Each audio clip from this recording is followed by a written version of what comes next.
Mais on n'a pas attendu, on lui a fait des promotions. Aujourd'hui, le projet bat de l'aile. Et donc, qui est perdant? C'est encore le contribuable béninois. Et on peut se demander, en fait, si, lorsque on remarque la colère du chef de l'État sur ce projet, sur les lieux, et la colère, elle était visible, elle était réelle. Mais on peut sourire pour se dire, mais en fait, le chef de l'État, ou il s'est fait tourner, il s'est fait rouler dans la farine par ses collaborateurs, ou alors il ne comprend pas ce qui lui arrive, un peu pauvre de lui.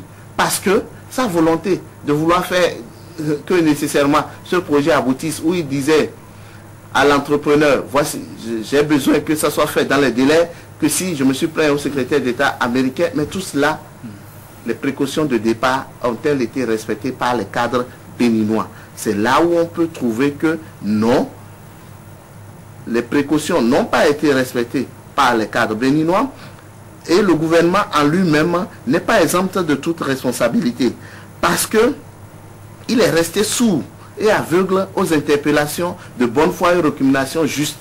Parce que dès le départ de ce projet, il s'est trouvé des compatriotes des Béninois qui sont spécialistes du secteur, qui ont appuyé sur la sonnette d'alarme pour dire attention, ce que vous voulez faire serait un énorme gâchis. Aujourd'hui, hélas, le fait leur donne raison.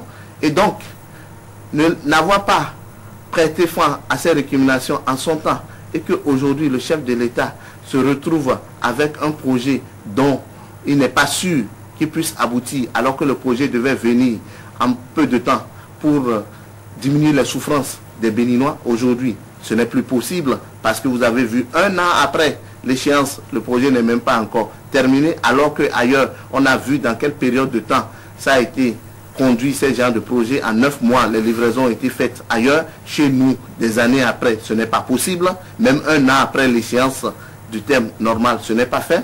Et lorsqu'on cherche à regarder encore de près, à voir toutes les personnes impliquées dans ce projet-là, et c'est là on en arrive à sourire, pour dire que au début, au cœur de ce projet-là aussi, on trouve ceux-là qu'il est communément appelé les born again, ceux-là qui ont l'habitude... Ceux qui sont nés de nouveau. Ceux qui sont nés de nouveau, oui. Et qui disent que le chef de l'État, c'est leur frère en Christ, ils prient avec lui, mais c'est pour lui fouguer des choses qui, au finish, seront mal jugées par les Béninois.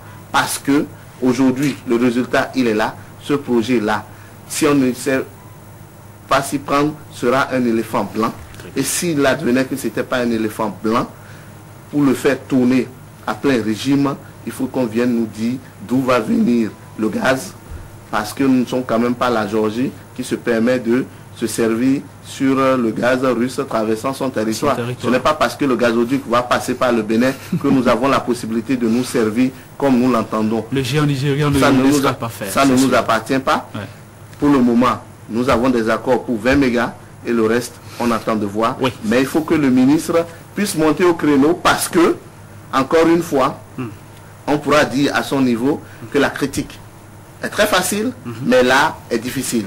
Parce que le ministre Sakalafia, on l'a vu, lorsqu'il était dans l'opposition, comment il ferraillait contre les régimes défunts, le régime défunt pour dire attention, ce que vous êtes en train de faire, c'est pas bon, ce n'est pas des signes de bonne gestion. Aujourd'hui, il se retrouve en tant que ministre et voilà un projet qu'il conduit et les Béninois ne savent pas le thème.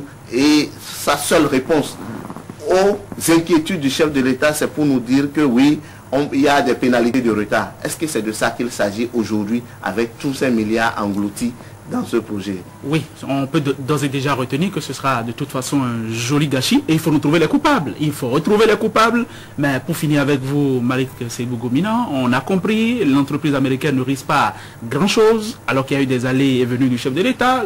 La dernière fois, on nous a parlé de juin pour livrer le chantier. Ce n'est toujours pas fait, on parle à présent de décembre.